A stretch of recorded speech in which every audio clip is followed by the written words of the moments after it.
Pastel. 2016 Kasım'ında 42 günlükken aldığım 3,5 yaşındaki evcil muhabbet kuşum.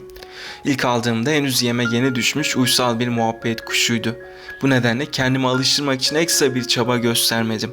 Aylar geçtikçe bana olan bağlılığı daha da arttı. Ta ki halkalı ve zilli oyuncağı görene dek. Ona 6-7 aylıkken oynaması için 3 halkalı zilli bir oyuncak aldım. Erişkinlik yaşlarına ulaşmakta olan Pastel oyuncağını eş zannetti ve ona bağlandı. Oyuncağın yanından ayrılmamaya ve dokunulduğu zaman onu korumaya başladı. Pastel'in oyuncağıyla oynaması dışarıdan sevimli bir olay gibi görünse de onun doğal döngüsünü unutmasına neden olabilirdi. Bunun bilincinde olarak 1 yaşlarına yakın ona bir eş almaya karar verdim. Evcil muhabbet kuşumun üretim serüveni de böylece başlamış oldu.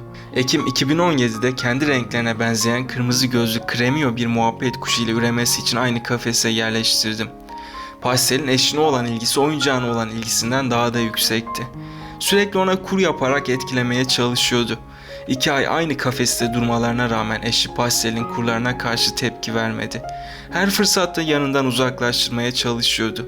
Karşılık bulamayan Pastel de ona karşı sert davranmaya başlamıştı. Bu nedenle ilk üretim denemesi başarısızlıkla sonuçlandı. Pastel ve ilk eşini farklı kafeslere ayırdım. Bundan sonraki süreçte Pastel'i diğer kuşların yanına salarak zaman zaman onlarla olan iletişimini gözlemlemeye başladım. Pastel dişi kuşlara kur yapmasına rağmen onlardan karşılık bulamadı.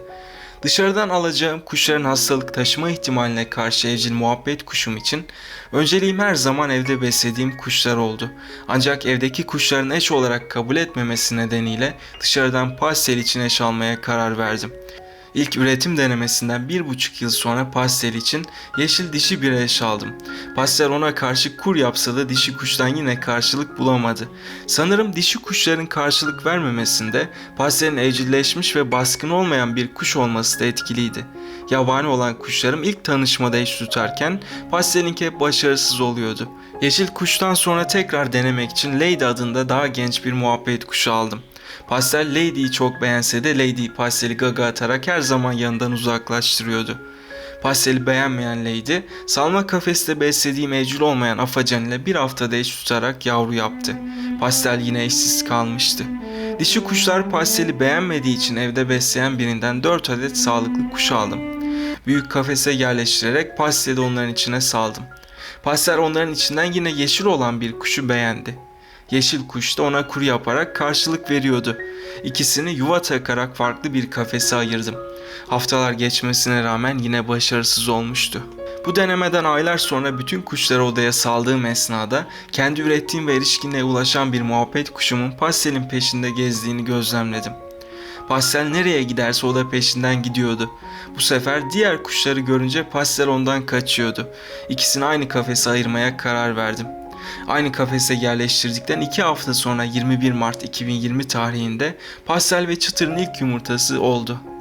Kuluçka deneyimi olmayan Çıtır ilk günden kuluçkaya yatmaya başladı. 3 Nisan 2020'de 6. yumurtasını yapan Çıtır'ın 5 tane yavrusu dünyaya geldi. Pastel bu süreçte hem eşini hem de yavrularını düzenli olarak beslemeye başladı. Yuvadaki 30 günlük gelişimini hızlı bir şekilde tamamlayan yavrular yuvadan ayrıldılar. Gelişim sürecindeki tek olumsuzluk 23. günde yavrulardan bir tanesinin hayatını kaybetmesiydi. Bütün olumsuzluklara rağmen Pastel ve eşi Çıtır iyi bir ebeveynlik yaparak yavrularını kafes tabanında da yem kırmayı öğrenene kadar beslediler. Artık yem kırmayı öğrenen 4 yavru anne ve babası olmadan kendi başlarına hayatta kalabilecekler. Evcil muhabbet kuşun Pastel'in üretim hikayesiyle birlikte artık evcil kuşlar üretilemez tabusunu da yıkmış olduk. Evcil kuşlar da yabani kuşlar gibi kolay olmasa da eş tutup yavru yapabilirler. Bu videoda evcil muhabbet kuşun Pastel'in üretim hikayesini sizlerle paylaşmaya çalıştım. Umarım sizler için faydalı bir video olmuştur. Yeni videolarda görüşmek dileğiyle, kendinize iyi bakın, hoşça kalın.